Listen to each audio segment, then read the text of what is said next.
सीटें और एक राजनेता। इन सभी सीटों पर, इन सभी राज्यों पर राज करेगा एक राजनेता, जिसका चयन आप खुद करेंगे। लोकसभा चुनाव बहुत जल्द अब आपके खुद के राज्य में होने वाला है, जिसमें भागीदारी लेने के लिए देश के प्रत्येक व्यक्ति को बढ़ावा दिया जा रहा है। जी हाँ, बहुत जल्द अब लोकसभा चुनाव के जरिए आप चुनने वाले हैं अपना खुद का राजनेता, अपना खुद का प्रधानमंत्री। और इससे जुड़ी खास खबरों के लिए बने रहिए आर्य न्यूज झारखंड के साथ। मैं वंशिका नागल, धन्यवाद।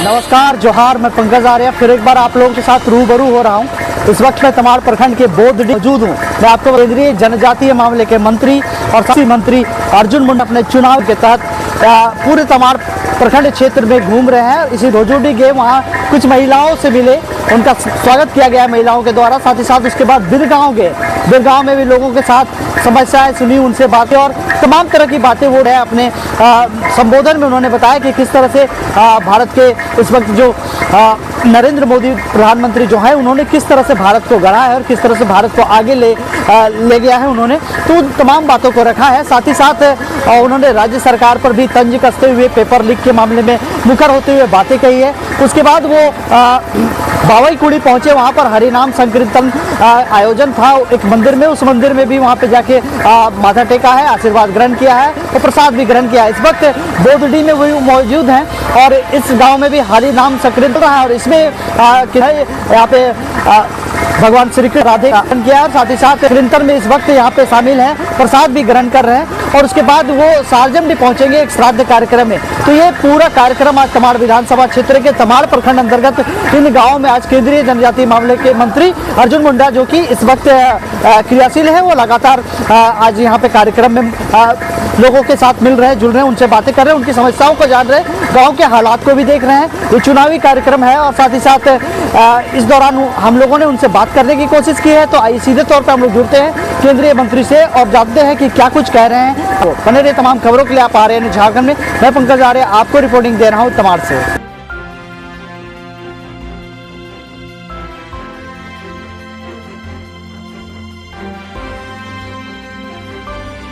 नहीं, ये तो मैं यहाँ के ग्रामवासियों से मिलने के लिए आया हूँ और मुझे बहुत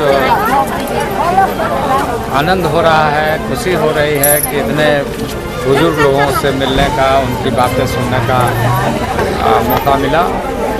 बहुत सारी बातें, बहुत सारा सुझाव मुझे दिया और देश के यशस्वी प्रधानमंत्री के बारे में लोगों को अगाध आस्था है, क्योंकि देश के वैभव के लिए, देश के राष्ट्रीय सुरक्षा के लिए और स्वाभिमानी राष्ट्र बनाने के लिए जो प्रयत्न कर रहे हैं, वो गांव-गांव तक, जन-जन तक वो मैसेज पहुंचा है।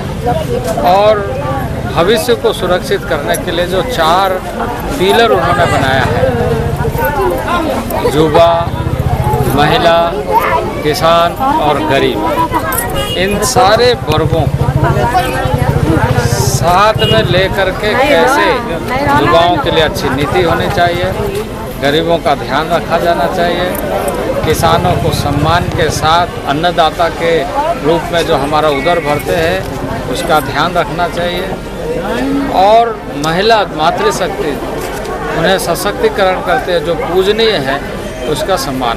पेपर लीक के बारे में बात आई थी, पेपर लीक के बारे में झारखंड में देखिए पिछले कई बार से हम देख रहे हैं कि यह कहीं ना कहीं एक बड़ा संकट मशीनरी के कमजोरी से दिखाई दे रहा है। सरकार के कमियों के कारण ऐसा हो रहा है, मुझे लगता है। सरकार को इस पर खास ध्यान रखना चाहिए। राज्य सरकार यदि इन सारी चीज़ों को ध्यान में नहीं रखेगी तो स्वाभाविक रूप से इस तरह के घटनाएं घटेगी और युवाओं का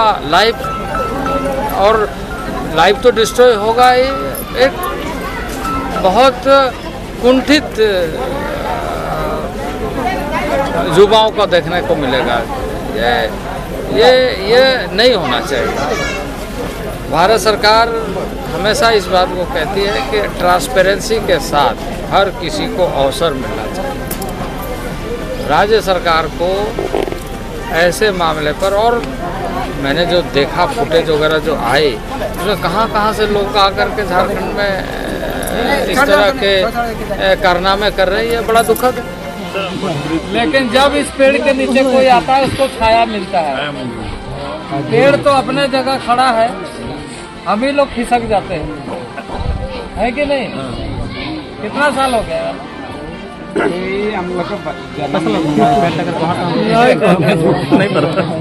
इसका हिसाब ही नहीं है। तो ऐसे स्थान पर हमारे यहाँ के सम्मानित कमाड़ राजा कुमार महेंद्रनाथ शाहदेव जी आज भारत में, यानी मूलतः 3 तरह का चुनाव होता है, उसके नीचे का भी चुनाव है, लेकिन 3 तरह का चुनाव होता है। एक देश के लिए देश का नेतृत्व और देश का व्यवस्था कैसे चलना चाहिए, पूरा देश भारतवर्ष। एक होता है राज्य का चुनाव, कि हमारा झारखंड राज्य बन गया है तो झारखंड राज्य का चुनाव होता है।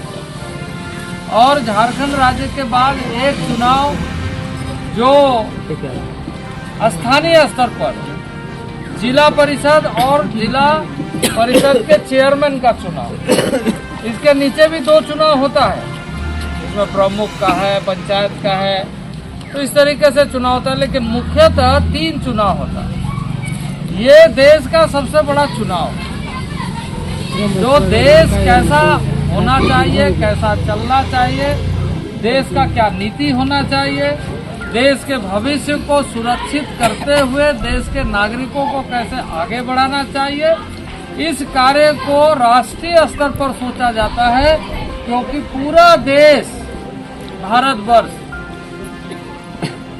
का संपूर्ण रूप से, क्योंकि जो राज्य सरकार है, जब विधानसभा का चुनाव होता है उसमें हम वोट देते हैं, और राज्य सरकार उसका एक सीमा क्षेत्र है और उस राज्य के अंदर वो सारी चीजों पर कैसे करेगा इसकी चिंता करता है। तो देश का चुनाव के रूप में आपने 2019 में इस क्षेत्र से, देश भर से एक ऐसा व्यक्ति को प्रधानमंत्री बनाने के लिए वोट दिया जिसका नाम नरेंद्र भाई मोदी, और नरेंद्र भाई मोदी देश के प्रधानमंत्री दोबारा बने। देश के सामने कुछ ऐसी समस्या, ऐसा जो हमसे सीधे तौर से ऐसा महसूस नहीं होता। हमारा तो गांव का समस्या है, परिवार का समस्या है, तो क्षेत्र का समस्या है, ऐसा है क्योंकि हम उसी में व्यस्त हैं।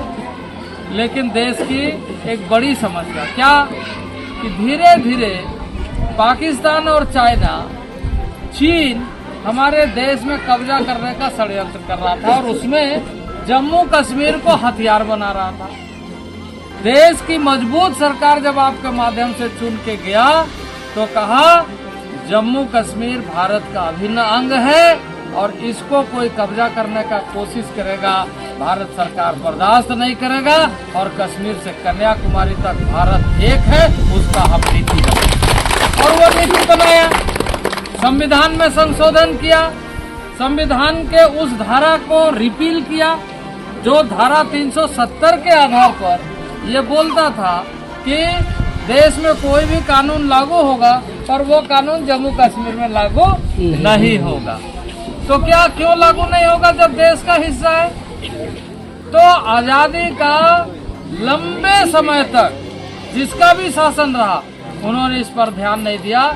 लेकिन जब देश की जनता ने नरेंद्र भाई मोदी को प्रधानमंत्री बनाने के लिए मतदान किया तो उन्होंने कश्मीर से कन्याकुमारी तक भारत एक है, एक एक जमीन भारत के नागरिकों का है, हम नहीं छोड़ेंगे बोल करके उसका मुकाबला किया। और उसके ऊपर में जब हमला किया, वहां जो सेना तैनात था उसके ऊपर में जब हमला किया, सेना के जवान कुछ लोग जब मारे गए तो भारत के प्रधानमंत्री ने कहा जिसने हमारे सेनाओं को मारा है उसके घर में घुस करके हम भी मरेंगे, और फाइटर जेट लेकर के पाकिस्तान की धरती पर बम गिराने का काम नरेंद्र भाई मोदी के सरकार। तो ये हो गई, इससे हमको कभी नहीं लगता है, उतना हमको नहीं लगता है, क्योंकि हम इतने दूर में हैं, हमारी अपनी समस्या है, वो अपने जगह पे।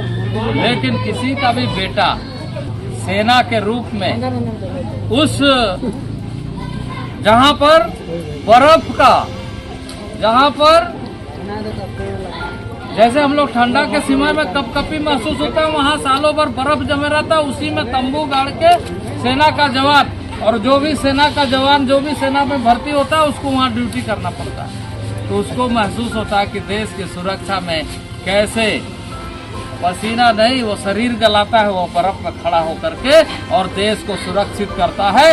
वैसे लोगों का सम्मान बना रहना चाहिए। इसलिए नरेंद्र भाई मोदी ने कहा कि हमारे जवानों पर कोई हाथ लगाएगा तो उसको घर में घुस करके मारेंगे। और ऐसा नरेंद्र भाई मोदी ने फाइटर जेट भेज करके पाकिस्तान पर बम गिराने का काम, हमला करने का काम किया। तो इस तरह से जब मजबूत सरकार होता है तो मजबूती के साथ हम देश के बहुत। पेपर लीक हो गया, हुआ कि नहीं हुआ? हुआ। कितना तैयारी करता है लड़का, रात भर जाग जाग करके, जहाँ बिजली नहीं वहाँ ढिबरी जला के पढ़ता है, क्योंकि दिन में बाकी चीज में काम में लग जाता है, डिस्टर्ब हो जाता है। तो रात में अभी भी मेहनत करके पढ़ाई करता है। उस लड़के को यदि रोजगार नहीं मिलेगा तो उसका विश्वास, आशा तो टूट जाएगा। टूटेगा कि नहीं टूटेगा? उसके लिए कानून बनना चाहिए कि नहीं बनना चाहिए? बनना चाहिए। झारखंड गवर्नमेंट को इसके लिए कानून बनाना चाहिए कि नहीं बनाना चाहिए? तो ऐसे लोगों को जो भी आए तो पहले ये बताना चाहिए कि स्ट्रॉन्ग कानून, जिस तरीके से हर चीज के लिए कानून नीति सरकार को अच्छा बनाना चाहिए। अच्छा नीति का परिणाम अच्छा आता है। आज ये बात जरूर निश्चित रूप से ध्यान रखने की आवश्यकता है। आज भारत सरकार ने NRLM की योजना के माध्यम से महिलाओं को कैसे सशक्त किया जाए उस योजना को आगे बढ़ा रहा है। तो घर में प्रदूषण रहित चूल्हा कैसे जले उसका अन्याय हो रहा है। लेकिन भारत सरकार में ऐसी चीजों के लिए इस बार पार्लियामेंट से कानून बनाया कि कोई भी अगर नकलची का काम, पेपर लीक का काम या कोई भी इस तरह का 2 नंबरी काम होगा उसको सख्त से सख्त सजा दिया जाएगा। पार्लियामेंट ने इस सेशन में कानून बनाया और मैं अपने युवाओं के भविष्य को ध्यान में रखते हुए ये निश्चित रूप से कहूंगा झारखंड सरकार भी ऐसा कानून बनाए कि जो लीक किया होगा और पकड़ाएगा उसको नौकरी से बर्खास्त किया जाएगा। ये कानून झारखंड गवर्नमेंट को बनाना चाहिए। कोटा होता था और सब पैरवी करता था कि हमको गैस का कनेक्शन दे दीजिए, हम बहुत नजदीकी है आपका, ऐसा बोलते थे कि नहीं? लेकिन आज 9 करोड़ से अधिक परिवार को गैस चूल्हा कनेक्शन देने का काम नरेंद्र भाई मोदी की सरकार ने किया है। परिचय हम लोग का परिचय इस गांव में देखिए, हम लोग का यहाँ हरि कीर्तन है, हम लोग साल में एक बार हरि कीर्तन करते हैं, मंदिर है।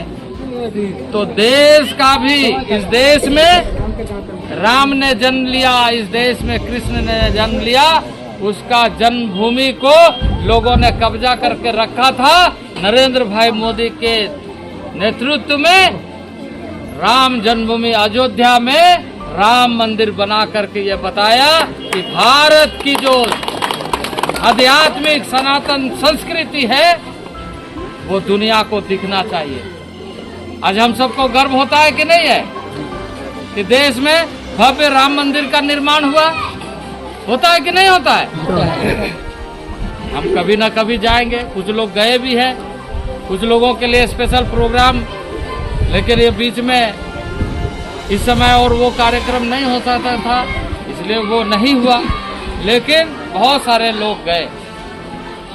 तो हर स्तर पर माननीय प्रधानमंत्री जी ने कहा कि किसान भाइयों के लिए, माताओं बहनों के लिए, महिला सशक्तिकरण के लिए, युवाओं के लिए और वैसे निर्बल जो अपने आप को कमजोर पाते हैं गरीब के लिए इन सारे वर्गों के लिए सामूहिक रूप से सोचते हुए हम कैसे काम करें, इस दिशा से आज फिर से नरेंद्र भाई मोदी ने यह संकल्प देशवासियों को लेने के लिए प्रेरित किया है कि आइए हम सब मिल करके अपने भारत की जो विशेषता है, भारत की जो शक्ति है, भारत की जो देवी देवता परंपरा और संस्कृति है, उसको हम फिर से, क्योंकि इस देश में बहुत सारे शासक आए, कभी मुगल आए मंदिरों को तोड़ डाले, अंग्रेज आए हमारे पास हुक्म चलाए, हमारी संस्कृति को ध्यान में नहीं रखा और उसी की तरह से लंबे कालखंड तक बाकी के सरकारों ने जो लंबे कालखंड तक सरकार चलाया वो किसी की चिंता नहीं की। लेकिन इस समय कि सरकार अपनी संस्कृति की चिंता, अपनी परंपरा की चिंता, अपने माताओं बहनों की चिंता, अपने भाइयों के युवा भाइयों की चिंता, अपने किसानों की चिंता और अपने निर्बल ऐसे परिवारों की चिंता कर रही है, काम कर रही है। और इसी का नतीजा है कि अभूतपूर्व योजना प्रारंभ हुआ। आज 11 करोड़ से अधिक किसानों को सीधे बैंक खाता में पैसा भेजा जाता है किसान सम्मान निधि के माध्यम से।